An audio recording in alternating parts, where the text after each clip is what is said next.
Oke, jadi kalau kalian sadar ya, bulan ini tuh banyak banget brand yang nge-launching produknya. Karena bulan ini kita mau lebaran dan kalau kita lebaran ya jelas kita bakalan dapet THR dan brand melihat peluang tersebut. Jadi bulan ini tuh kayak banyak banget gitu ya launchingnya. Kita jadi dilema untuk pilih produk yang mana.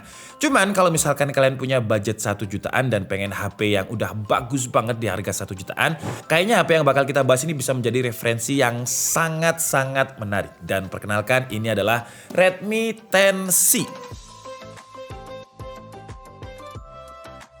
Jadi Redmi 10C ini adalah penerusnya Redmi 9C yang di-launching pada tahun 2020. Sekarang 2022, jadi udah lumayan lama Redmi tidak mengeluarkan entry level di C-seriesnya ini. Kalau untuk harganya jujur saya sebenarnya belum tahu berapa, tapi kalau saya lihat di beberapa artikel media katanya pada launchingnya yang seharusnya besok ya 18 April itu harganya bakalan 1 jutaan. Dan kalau misalkan kita bandingkan Redmi 10C ini dengan Redmi 9C generasi sebelumnya, wah upgrade-nya itu besar-besaran, nggak seperti Redmi Note 10 ke Redmi Note 11. Apa aja itu kita unboxing dulu aja ya. Jadi untuk Redmi 10C ini dia pakai Snapdragon 680 chipset yang juga dipakai di Redmi Note 11 yang kita bahas kemarin. Sementara untuk Redmi 9C itu pakai MediaTek Helio G35 dengan fabrikasinya 12 nanometer. Snapdragon 680 ini udah 6 nanometer. Terus untuk kameranya di Redmi 10C ini udah pakai 50 megapiksel main kamera. Sementara untuk Redmi 9C itu main kameranya 13 megapiksel, cuman dia ada triple kamera. Jadi ada 2 megapiksel makro dan 2 megapiksel depth. Terus untuk dimensi layarnya 6,71 inch. Sementara di Redmi 9C itu 6,5 inch. Tapi kalau untuk resolusinya sih saya baca-baca masih sama ya. Masih ada di XD Plus 720 x 1600. Terus kalau untuk baterainya dia ada di 5000 mAh sama juga dengan Redmi 9C dulu. Terus kalau untuk varian warnanya yang kita bahas ini warnanya mint green. Dan saya baca di media kalau untuk warnanya dia ada 3 ya. Mint green, abu-abu dan juga biru. Kalau untuk varian RAM dan juga memori internalnya yang kita bahas ini 4GB 128. Cuma nanti juga bakalan ada varian yang 4GB 64. Oke lah, jadi sekarang langsung aja kita unboxing si Redmi 10C-nya ini. Tapi sebelum itu, kalau dari gambarnya sih, ya dia kayak Redmi 9C cuman kayak dikasih kotak baru lagi ya. Kalau tahu langsung kita buka aja lah biar jelas ya. Dan sama seperti kayak HP entry level lainnya, jadi plastiknya dibungkus seperti ini, tapi kita taruh sini dulu lah. Terus di dalamnya ini kita juga dapat SIM ejector, terus juga ada beberapa buku panduan dan juga seperti biasa kartu ucapan dari Ko Alvinse. Terus kita juga dapat adapter yang maksimum outputnya itu 10 watt. Nah untuk Redmi 10 sendiri support fast chargingnya itu 18 watt. Jadi kalau misalkan kalian pengen lebih cepet ya adapternya harus beli sendiri yang minimal 18 watt. Terus kita juga dapat kabel yang untungnya ya dia udah pakai USB-A to USB-C seperti ini. Karena di harga 1 jutaan brand lain itu masih banyak yang sayangnya, yang sayang banget masih pakai micro USB. Oke, jadi sekarang langsung aja kita bahas untuk Redmi 10C yang varian warna mint green ini. Wow, jadi kira-kira seperti ini ya desainnya ya. Kalau untuk bingkai kameranya sebenarnya mirip dengan Redmi 10C. Jadi kameranya itu bingkai dadu gitu. Terus juga posisi fingerprintnya pun juga sama juga di bagian belakang seperti ini. Cuman sama Redmi dikasih kayak bingkai lagi gitu. Jadi seolah-olah fingerprint ini menyatu dengan bingkai kameranya. Padahal sih ini kayak cuman kalau misalkan di Photoshop ini kita tinggal kayak tarik garis square aja kotak terus kita paint warna hitam dan udah desainnya berubah gitu ya. Karena untuk bingkai kameranya ini menurut saya masih sama lah dengan Redmi 10C. Terus kalau untuk warnanya ini saya copot dulu lah biar desainnya lebih terlihat gitu ya. Nah jadi gimana menurut kalian desainnya? Kalau desain itu selera orang masing-masing lah. Cuman kalau menurut saya sih kayak agak dipaksakan ya untuk bingkai kameranya yang ini.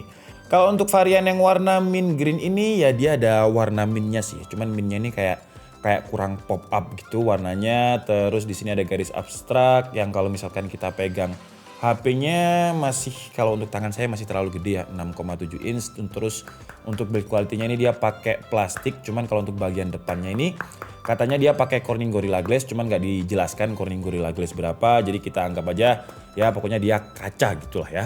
Terus untuk port di bagian kanan ada volume up and down, ada tombol power, di sini ada speaker, ada USB-C, mic.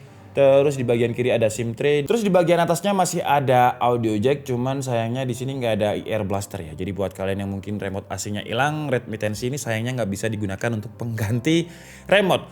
Terus kalau untuk kamera depannya, ini sambil saya nyalakan ya. Kamera depannya ini resolusinya sama dengan pendahulunya, Redmi 9C dengan resolusinya itu 5 megapiksel. Kalau untuk screen to body rasionya di Redmi 10C ini naik sedikit aja. Kalau Redmi 9C itu 81% screen to body ratio, ini 82%. Ya masih tebal memang seharusnya, cuman masih lebih tebal Redmi 9C. Oke, jadi sekarang saya coba install dulu beberapa aplikasi sambil kita mini review dan juga kita hands on Redmi 10C ini. Oke, jadi selesai kita instalasi, sekarang kita coba dulu untuk fingerprintnya di bagian belakang ini ya. Wah, lumayan cepet juga. Jadi sekali lagi ya, di sini untuk fingerprintnya, sets. Nah, oke. Nah, kira-kira seperti ini untuk frame layarnya, walaupun dia naik 1%, tapi ya entry level lah dengan frame yang cukup tebal seperti ini. Terus kalau untuk dimensinya, Redmi 9C ini dia lebih tipis ketimbang Redmi 9C. Redmi 9C itu 9 mm, sedangkan dia 8,3 mm.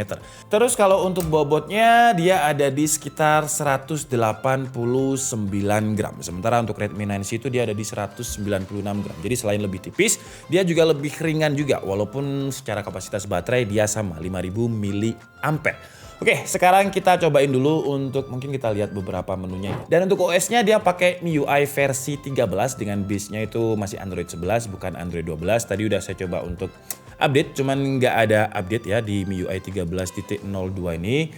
Dan untuk storage-nya kenapa dia 56 GB? Karena udah saya installi beberapa aplikasi untuk hands on. Jadi mungkin langsung aja kita coba lihat performanya Snapdragon 680 yang seharusnya sih performanya ya nggak jauh-jauh dengan Redmi Note 11 kemarin lah ya. Jadi skornya itu ada di sekitar 250.000 di Antutu versi 9. Kalau misalkan kita ngomongin MediaTek Helio G35 dan kita tes pakai Antutu versi 9, skornya itu ada di 100 ribuan lah. Jadi kalau kita ngomongin performa Antutu itu berarti naiknya sekitar 100% lebih. Terus lanjut di Geekbench 5, single core-nya dia dapat 300-an, multicore-nya 1200. Dan chipset Snapdragon 680 ini GPU-nya dia pakai Adreno 610. Dan untuk skornya kalau di Slingshot Extreme dia dapat 1331. Dan untuk stability testnya itu tinggi ya, sama seperti Redmi Note 11 kemarin dengan 99,8%. Ini kita loop sebanyak 20 kali. Extreme testnya dia ya masih turun, tadi 99%, ini 94,3, tapi masih di atas 90 dengan skornya. Kalian bisa langsung lihat di sini. Cuman ya seperti biasa, apalah artinya angka-angka benchmark sintetis. Sekarang langsung aja kita coba dia hands on untuk bermain game. Di PUBG, Redmi 10C ini mendapatkan settingan smooth high. Jadi kalau kalian lihat ya average FPS-nya 30 FPS terus. Sebenarnya kalau misalkan kebuka smooth ultra saya yakin masih bisa lah kalau misalkan 40 FPS. Karena 30 FPS-nya aja ini kayak ya stabil aja gitu, nggak pernah turun. Cuman kalau misalkan kalian pengen main game Genshin Impact ya cocok sih ya kalau misalkan digunakan pas puasaan seperti ini. Karena harus ekstra sabar. Ini aja kita pakai settingan grafik rata kiri tapi FPS-nya ya kalian bisa lihat sendirilah chartnya kayak gimana. Intinya sih kalau misalkan kalian pengen main game Genshin Impact, saran saya mending cari HP yang lain lah biar lebih nyaman mainnya. Untuk layar, walaupun resolusinya dia ada di 720x1600, tapi YouTube-nya dia masih bisa di upscale satu kali aja, jadi 1080p Full HD, nggak ada HDR-nya juga sih ya. Ya ini kan HP 1 jutaan, jadi harus maklum. Wah, tapi kalau untuk kualitasnya masih cukup oke ya, warna-warnanya itu terlihat natural, cuman kontras rasionya warna hitamnya itu kurang. Tapi coba kita lihat kalau misalkan brightness-nya paling mentok ya. Kalau misalkan paling mentok kira-kira seperti ini kualitasnya ya. Dia ada patah-patahnya sedikit atau memang itu videonya tadi ya.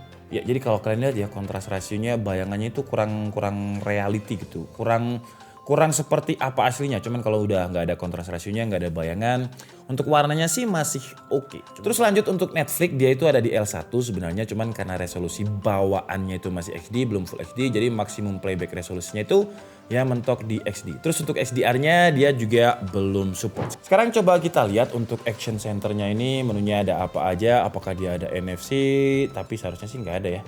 Ya, jadi dia belum ada NFC, cuman dia udah ada reading mode, jadi buat kalian yang mungkin suka membaca di HP dengan reading mode-nya ini, mata kalian nggak bakalan cepet lelah. Terus juga ada cache di sini, ya NFC-nya nggak ada lah.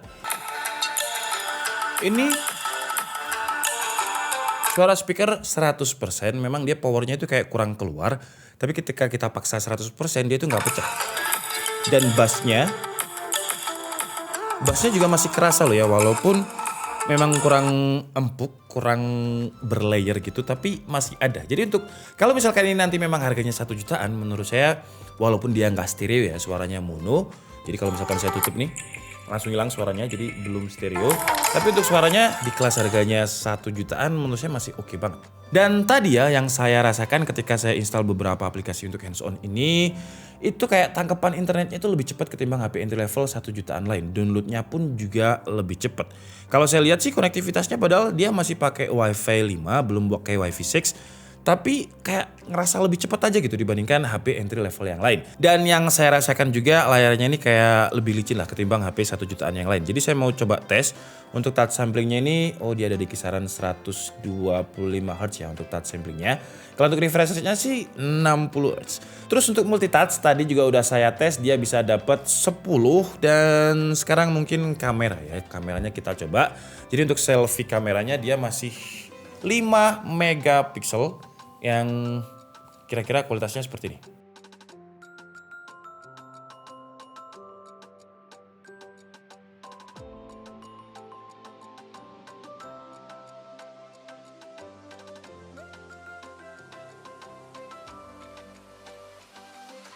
Dan ini adalah kualitas kamera belakangnya ya. Ini bukan kamera depan 1080p 30 fps. Kalau misalkan di kondisi low light kira-kira seperti ini. Saya nggak tahu seperti apa, cuman sekarang saya balik nih HP-nya, saya coba cari untuk fokusnya. Kalau misalkan kita pengen cari fokus di malam hari, apakah dia cepet? Enggak sih ya, dia ya HP entry level lah. Yang fokusnya kalau malam itu kadang harus ekstra sabar, tapi ya nggak apa-apa, sekalian puasa kan ya. Jadi kita melatih sabar tuh. Jadi kayak semacam fokusnya itu nggak mau netep gitu. Jadi dia itu bingung. Ini fokusnya yang mana ya kira-kira ya kayak gitu. Seperti ini kira-kira kalau misalkan kita cari fokus di kondisi low light. Dan ini adalah kualitas kamera depannya di resolusi 1080p 30 fps. Biasanya brand lain di harga 1 jutaan entry level selfie-nya itu 720p 30 fps. Tapi ini bisa 1080p 30 fps kalau lightingnya terang. Gak terlalu banyak noise, tapi tadi saya sudah coba di low light masih lumayan banyak noise. Sekarang kita coba untuk kamera belakangnya. Oke, jadi ini kamera belakangnya resolusi sama juga 1080p 30 fps. Kita coba untuk fokusnya. Sets, lumayan cepat ya. Untuk fokusnya dari bunga ini ke dexmat yang ada di bawah. Sets. Oke guys, jadi mungkin cukup segitu aja unboxing dan juga mini review dari Redmi 10C yang harganya saya belum tahu berapa, tapi harusnya sih 1 jutaan dan di bawah 2 juta. Karena kalau kita lihat dari Redmi 9C sekarang itu harganya 1,5 juta. Jadi ya antara 1,5, 1,7 atau 1,9 lah. Feeling saya sih seharusnya di bawah 2 juta. Dan dengan harga di bawah 2 juta menurut saya sih kalau misalkan kita bandingkan dengan Redmi 9C, ya jelas jauh naik signifikan dari MediaTek Helio G35 yang 12 nano ke Snapdragon 680 yang 6 nano. Performanya tadi juga bisa kalian lihat sendiri kayak gimana. Dan kalau kita bandingkan dengan brand lain di kelas harganya yang sama juga, Redmi 9C ini masih price to performance banget lah, masih worth to buy. Cuman kalau untuk kekurangannya untuk Redmi 10C ini sekilas dia nggak ada IR blasternya pertama. Redmi 9C saya lupa apakah dia ada IR blasternya, jadi kalian bisa bantu saya untuk tulis di kolom komentar apakah dia ada. Terus kekurangan lain kalau untuk first impression ini lebih ke kekurangan personal ya, desain. Karena desainnya ini kayak Redmi 9C kotak seperti ini terus ditarik garis lagi menjadi Redmi 10C. Jadi kayak males aja yang bikin desain dari Redmi ini. Cuman desain itu selera orang masing-masing dan preferensi orang masing-masing. Oke? Jadi mungkin cukup segitu aja video kita kali ini. Saya minta maaf kalau ada kesalahan dalam penyampaian informasi. Seperti biasa kalian bisa mengkoreksinya di kolom komentar. Saya Nika Budi and see you on the next video. Bye bye.